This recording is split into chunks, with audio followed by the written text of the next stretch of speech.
8:13 p.m. Hemos estado hablando, Lucas, desde ayer sobre la alerta que hay por no solamente las emergencias que se han registrado, que se registraron durante el primer semestre del año, sino las que se pueden registrar durante este segundo semestre de 2025, con unas advertencias bastante graves que han hecho desde la Unidad Nacional de Gestión del Riesgo. Claro, porque es que acuérdese que la primera temporada de lluvias que va en el país va tradicionalmente desde marzo hasta junio. Hoy es 15 de julio. Ya esa temporada terminó, la tradicional primera temporada de lluvias, pero las lluvias no han parado, Silvia. Y hablábamos ayer que entre junio y julio la Unidad Nacional de Gestión del Riesgo reporta 209 nuevos eventos y 24.600 familias damnificadas, en lo que en teoría ya no es lo que se le conoce como la tradicional temporada de lluvias. Bueno, pues para hablar de este tema tenemos en línea al director de la Unidad de Gestión del Riesgo de Desastres, Carlos Carrillo. Doctor Carrillo, gracias por estar con nosotros en Recap Blue. Hubo una reunión hoy con Asocapitales y quiero preguntarle, ¿están ustedes desde la Unidad de Gestión del Riesgo raspando la olla ya con los pocos recursos que quedan? Muy buenas noches, un saludo para usted y para todos los oyentes de Blue Radio. Bueno, yo creo que aquí es importante hacer una breve pedagogía a los oyentes sobre lo que es la gestión del riesgo en Colombia. Colombia tiene un sistema nacional de gestión del riesgo que se financia desde distintas fuentes y una de ellas, por supuesto, es el Fondo Nacional de Gestión del Riesgo, el cual administra la UNGRD y que busca fortalecer las capacidades del sistema como un todo, y también pues responder ante los eventos que superan las capacidades municipales y departamentales, ¿vale? Entonces eso es importante aclararlo siempre, porque muchas veces no se entiende que es todo un sistema que es una suma de capacidades y que además es un sistema que se piensa de manera descentralizada, pues respondiendo a el ordenamiento jurídico y constitucional de este país. Tenemos un problema de dinero serio en todo el país. Generalmente lo que pasa es que en los fondos municipales pues no hay recursos, no hay una obligatoriedad de asignar recursos en los fondos municipales. En los departamentales, pues bueno, eso va cambiando dependiendo del departamento. Hay unos departamentos que invierten más en gestión del riesgo que otros, pero en términos generales es un problema que empieza en el nivel municipal y termina en el nacional. El año pasado, para que nos hagamos una idea de esto, nosotros le solicitamos en el proyecto de presupuesto, solicitamos 4,3 billones de pesos. Eso es una cifra que yo debía haber defendido ante el Congreso en la discusión del presupuesto, pero el año pasado el Congreso decidió no discutir el presupuesto, simplemente lo hundió porque no les gusta el presidente de la República. Y posterior a eso hundieron la ley de financiamiento como si el Estado no tuviera que garantizar la financiación de temas como, por ejemplo, este. Entonces, de esos 4,3 billones de pesos que solicitamos, se nos entregaron 650.000 que terminaron en el fondo. Eso es muy poco. Y pues bueno, también aparte de eso se hizo un recorte el año pasado al fondo de 2,1 billones de pesos, cosa que pues es inaceptable e injustificable por parte del gobierno nacional. Eso es un recorte que hizo el Ministerio de Hacienda el año pasado, y por ahora no se nos han entregado los recursos que se comprometieron en la declaratoria de variabilidad climática. Entonces, pues sí, es un tema muy complejo porque hoy los recursos escasean para poder atender esta compleja situación, que además es la primera temporada de más lluvias, falta la segunda, claro, que por lo general es más dura. ¿Y cuántos recursos hay? Porque lo que entendemos es que de verdad, y me disculpa la expresión, pero están ya ustedes raspando la olla, ya no hay de dónde sacar dinero. Sí, así es. Lamentablemente hemos tenido que desfinanciar proyectos muy importantes de preparativos para la respuesta. Temas como la adquisición de puentes militares que son muy necesarios. Vean, nosotros tenemos más de 200 solicitudes de puentes militares. Y pues bueno, los cotizamos en el mercado internacional. Esos puentes lamentablemente no se producen en Colombia. Tenemos unas muy buenas ofertas para conseguir esos puentes, básicamente a la mitad del precio que los compró la administración de Olmedo López, pero pues está desfinanciado porque tenemos que dedicarle los recursos a atender la emergencia con lo poco que nos queda. Hoy tenemos 9.000 millones de pesos para el resto del año y eso pues básicamente es imposible. 9.000 millones de pesos para el resto del año. Usted dice viene la temporada más dura del año en materia de lluvias. Y entonces, ¿cuál es la salida, doctor Carrillo? Pues vea, la ley 1523, la ley de gestión del riesgo, tiene unas facultades que son bastante fuertes, bastante robustas. Es una ley que contempla un sistema de contratación pues muy particular, unas capacidades para atender emergencia dentro del marco de la ley que no tienen otras entidades, pero pues a las que no deberíamos llegar. O sea, le pongo un ejemplo, nosotros podríamos contratar sin respaldo presupuestal, legalmente, algo que pues a mí me parece impresentable. Lo han hecho en el pasado. Eso le iba a decir. Eso ha pasado en otras situaciones o en otras emergencias.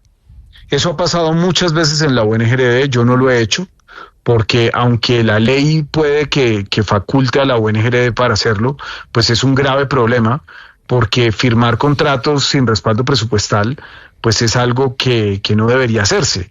Es algo que no se ajusta a los principios de planeación con los que debe administrarse lo público. Pero ante una situación de calamidad, pues hay que responder. Sí. Ahora, esto por supuesto que implica una situación muy difícil y por eso el llamado es a que estas adiciones presupuestales se hagan. Doctor Carrillo, hablando de presupuesto, en el comunicado que ustedes emiten ayer, pues hablan justamente de limitaciones presupuestales que usted nos está detallando, y a mí yo quisiera preguntarle justamente por ese 1.9 o esos 1.9 billones de pesos que en teoría se decretaron en noviembre pasado a través de una declaratoria de desastre nacional. Esa plata, ¿por qué no se ha girado? ¿Qué pasó con esa plata? Porque pues usted dice hoy que quedan 9.000 millones de pesos para atender el resto del año. Pues vea, esos recursos son producto de una declaratoria de desastre nacional por variabilidad climática. Y aquí hay que entender la figura. La ley 1523 faculta al presidente de la República como a los alcaldes y a los gobernadores. Los alcaldes pueden decretar calamidades, ¿cierto? Pueden los gobernadores, los alcaldes decretarlas, y el presidente de la República puede decretar un desastre nacional. ¿Qué fue lo que hizo el presidente en noviembre? Eso le da unas facultades extraordinarias. Le da facultades para hacer traslados presupuestales, incluso para endeudarse sin pasar por el Congreso, tal como un alcalde puede hacer traslados presupuestales sin pasar por el Consejo, ¿cierto? O un gobernador sin pasar por la Asamblea. Y bueno, pues aquí ya esto depende de una decisión del presidente. Yo se lo he dicho en varias ocasiones, y pues con los ministros de Hacienda yo debo decir que tanto el ministro Guevara, que estuvo antes del ministro actual, como el ministro Ávila, han estado muy dispuestos. Yo he tenido abierta la puerta para hablar con ellos, pero pues esto básicamente requiere de una orden del presidente. Claro, 8:22. Hace unas semanas, incluso un par de meses, hablábamos con usted aquí en Recap Blue, doctor Carrillo. Eso fue en medio del viaje o después del viaje del presidente a China, y usted nos contaba que no había podido conversar con él sobre la gravedad de la situación económica por la que está atravesando la unidad. ¿Ya pudo hablar con el presidente? ¿Ya tuvo la oportunidad de decirle? Porque además usted nos cuenta aquí, ese desembolso depende netamente del presidente.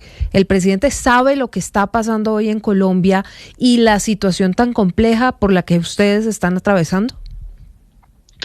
Pues se lo he dicho. La semana pasada el señor presidente me llamó a su despacho para hablar del Chocó justamente, y nuevamente le recordé el tema de la declaratoria 1372 y de la urgencia de esos recursos. Yo pues espero que el presidente pues básicamente entienda la gravedad de esto. Ahora, si los recursos definitivamente no existen, Si aquí hay una imposibilidad material de financiarlo, pues estaríamos ante una emergencia económica. Y el presidente, en caso de que exista una emergencia económica, social y ambiental, puede emitir decretos con fuerza de ley para conseguir los recursos.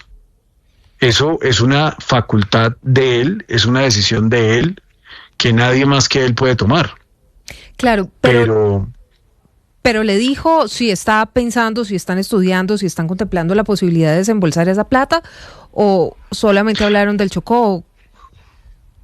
Hablamos del Chocó, particularmente del Chocó. La reunión fue sobre eso, fue sobre la situación actual del Chocó específicamente, pero yo aproveché para recordarle la necesidad imperativa de entregarle esos recursos al Sistema Nacional de Gestión del Riesgo. Ahora, lo que pasa es que la decisión de decretar una emergencia económica pues no le corresponde a nadie más que el presidente. Así que pues yo creo que esa pregunta hay que elevársela a él. Pero ¿y él qué le respondió cuando usted le hizo como esa especie de recorderis de presidente? Mire, estamos realmente mal de plata y el país está pasando por una, digamos, una cantidad de emergencias, más de 1.000 emergencias que se han registrado, pero otras más de 1.200 que se pueden registrar. Pues sí, ese es el panorama. ¿Pero le dijo algo el presidente? Pues no en concreto. No en concreto. Digamos que no hay una respuesta en un sentido o en otro, ¿no? Habló, pues, quizás de la posibilidad de la deuda, pero pues la deuda es una de las facultades que le da la declaratoria 1372. Entonces, pues sea cual sea la decisión, es él quien la tiene que tomar. Sí, doctor Carrillo, es complicado el panorama que usted pinta por la falta de presupuesto, porque reportan ustedes ya más de 1.200 emergencias que se registraron durante esta primera temporada de lluvias del año, dejando 96.300 familias afectadas. Pero otra cosa que también es preocupante es que ustedes proyectan al menos 1.700 emergencias adicionales en cerca de 1.000 municipios del país durante el segundo semestre. ¿Qué vamos a hacer entonces? Yo sé que usted se está haciendo esta misma pregunta en este momento, y estas emergencias serían también por temporada de lluvias, o por qué proyectan, porque es que además en 1.000 municipios es casi en el país entero. Es el país entero. Hoy tenemos emergencias en los 32 departamentos del país, y falta lo más duro de la temporada de ciclones tropicales.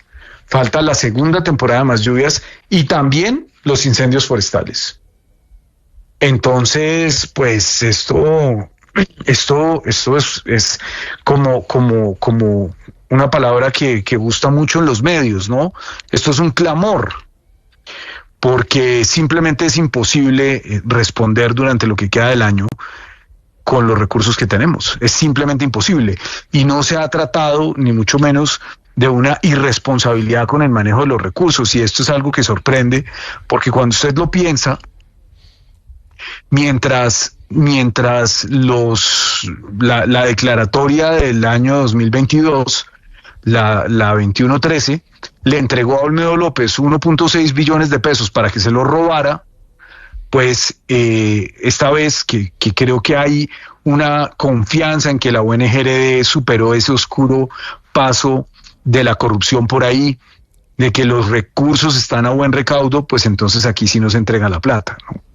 Sí, es que eso es lo que uno no se explica, pero tampoco uno entiende el silencio del presidente Gustavo Petro y del gobierno en general. Este llamado o este clamor, como usted lo acaba de decir, no es nuevo.